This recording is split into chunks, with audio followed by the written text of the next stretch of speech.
Monsieur le Président, Monsieur le Ministre, Monsieur le Président de la Commission des Finances, Monsieur le rapporteur général, chers collègues. Ce projet de loi de finances est historique. Il l'est déjà par ses chiffres qui donnent le vertige.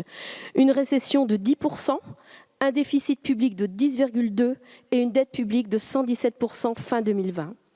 Il l'est aussi par la prise en compte de l'enjeu environnemental. Pour la première fois, ce projet de loi de finances est accompagné d'un rapport sur l'impact environnemental du budget, conformément à ce que nous avions voté l'an dernier.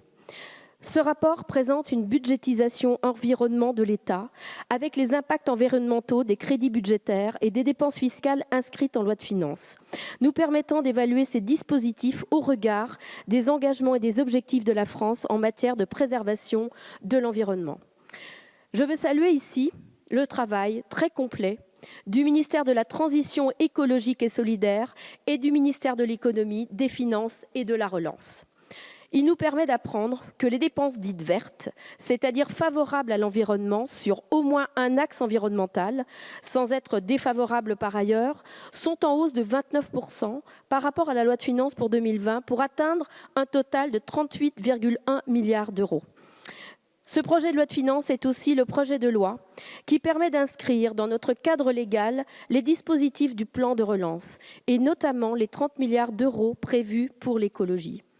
Cette crise peut, je dirais même doit, être l'occasion pour l'économie française de prendre le train de la transition écologique avec pour objectif la réduction des gaz à effet de serre, la protection de la biodiversité et la résilience de notre économie face au changement climatique.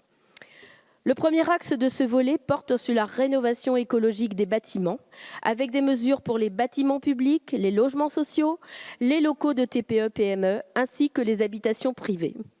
Nous voulons ici saluer les 500 millions d'euros prévus pour la rénovation énergétique des logements sociaux, qui, par faute d'investissement en la matière au cours des 30 dernières décennies, sont de véritables passoires énergétiques avec les conséquences dommageables pour l'environnement que l'on connaît, impactant au passage la situation financière des organismes HLM et, ce qui est plus grave encore, le pouvoir d'achat des locataires.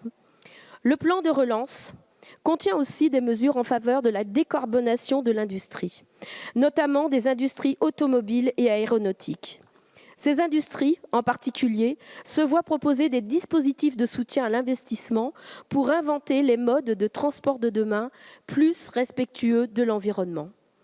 Une attention toute particulière est aussi portée, dans le cadre du plan de relance, à la transition écologique de notre agriculture française dont nous sommes déjà si fiers. La lutte contre l'artificialisation des sols n'est elle aussi pas oubliée. Les députés du groupe MoDem, démocrates apparentés, saluent ces mesures et souscrivent bien entendu à l'objectif de mieux accompagner la transition écologique. Nous entendons, dans le cadre de l'examen de ce projet de loi de finances, porter certains amendements permettant d'aller plus loin encore dans cet objectif, notamment en accompagnant mieux la rénovation énergétique des bâtiments et la lutte contre l'artificialisation des sols. Ainsi, nous vous proposerons un ensemble de mesures sur le traitement fiscal de la surélévation des bâtiments et la transformation des locaux commerciaux en habitation. Ce projet de loi sera aussi l'occasion de discuter une nouvelle fois de la fiscalité portant sur les véhicules et les carburants automobiles. Les députés démocrates saluent les mesures du plan automobile, ciblées en grande partie sur le soutien aux véhicules verts présents et futurs. S'agissant de la taxe d'immatriculation, nous soutenons l'extension du malus écologique. Il apparaît en effet logique de taxer les véhicules les plus polluants à l'achat.